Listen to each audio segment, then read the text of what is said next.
In 2014, a healthcare startup achieved a valuation of $9 billion. Investors poured in massive amounts of capital, believing the company had successfully automated and miniaturized the entire diagnostic process. The founder making these promises was Elizabeth Holmes. She pitched a future where a single finger prick could run hundreds of complex lab tests, replacing rows of vials with just a few drops. She carefully crafted her image to match her ambition, adopting the signature black turtleneck of the Silicon Valley elite. Holmes launched the company Theranos in 2003. She was just 19 years old and had dropped out of Stanford University, leveraging the prestige of the campus to build a brand of precocious genius. When an app fails, users might lose their data. When a medical diagnostic tool fails, patients receive false results for conditions like cancer or HIV. The rise of Theranos reveals a dangerous breakdown in corporate oversight, where human health became secondary to a growth narrative.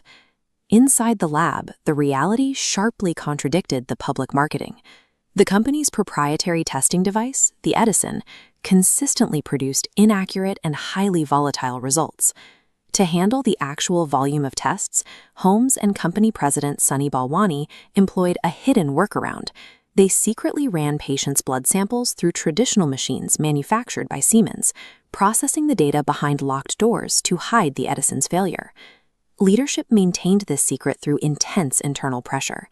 Employees who questioned the machines or the data discrepancies were met with legal threats and immediate termination.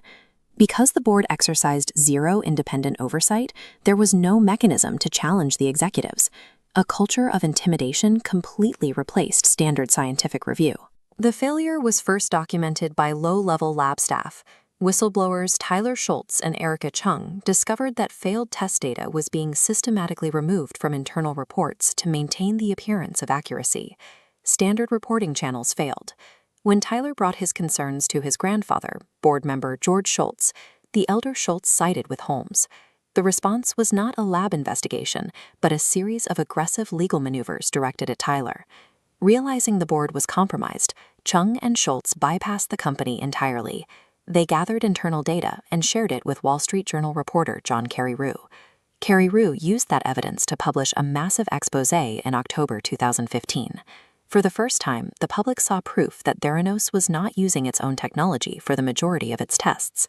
The systems designed to catch fraud had been completely neutralized from within. Accountability only arrived because individuals outside the official chain of command risked their careers to expose the raw data. The exposé triggered immediate action from federal health agencies.